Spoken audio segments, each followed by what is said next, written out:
Il y a un moment donné où, même avec cette incertitude, tu fais « ok, je suis capable, j'y vais ». C'est qu'il fallait que je le sente et que je le vois pour le faire. Mais l'idée, c'est de parler à tout le monde et à tous les skieurs.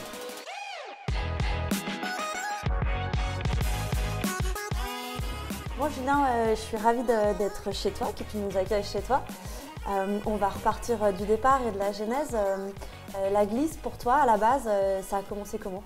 Ah bah, la glisse, ça a commencé, je sais même pas en fait, parce que je suis né à La Plagne, dans une station de ski, avec une maman qui était championne du monde de ski alpin en slalom.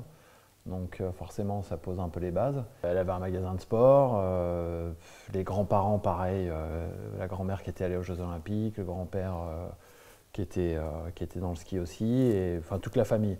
Donc forcément, à 2 ans, on était sur les skis. Je dis on, c'est avec mon frère, la famille, tout ça. Moi, je voulais faire du ski. Oui. L'école, ça m'intéressait pas. Tu voulais pas aller à l'école, voilà, c'est ça? Je voulais pas aller à l'école. Est-ce que tu as un moment particulier, un moment de grâce particulier? Avec cette question, moi, j'ai plus un moment où c'était pas un moment de grâce, c'était un moment de pure frayeur. Et c'était le toit qu'on a fait avec Kevin Roland pour Fast Forward.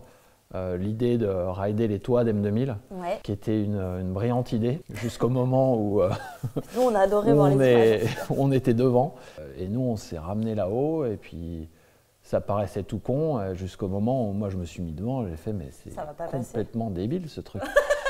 Et j'étais, ah bon, ok, faut le faire, mais je vois pas du tout, quoi. Je le sens pas, je le vois pas, je comprends pas ce qu'il faut que je fasse.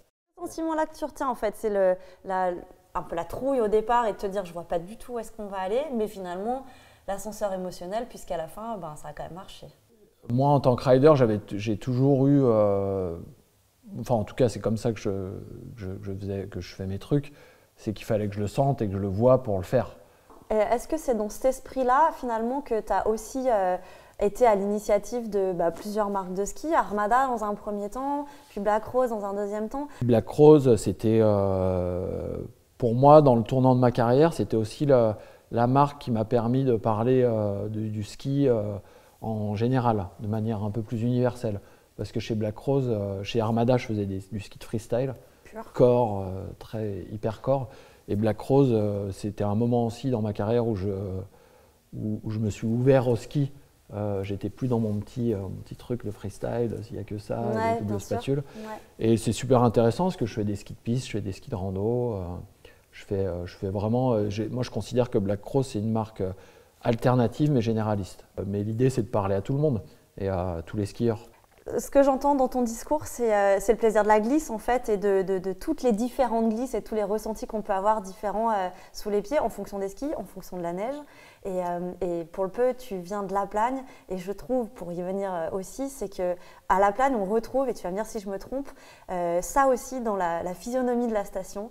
Suivant le temps qu'il fait, suivant les températures, tu peux aller un peu de partout et tu trouveras les sensations que tu recherches finalement. Est-ce que tu es d'accord avec ça? Ah ouais, la Plagne c'est extraordinaire parce que tu as déjà la face nord et toutes les faces du sommet de Belle-Côte qui sont des hors-pistes exceptionnelles.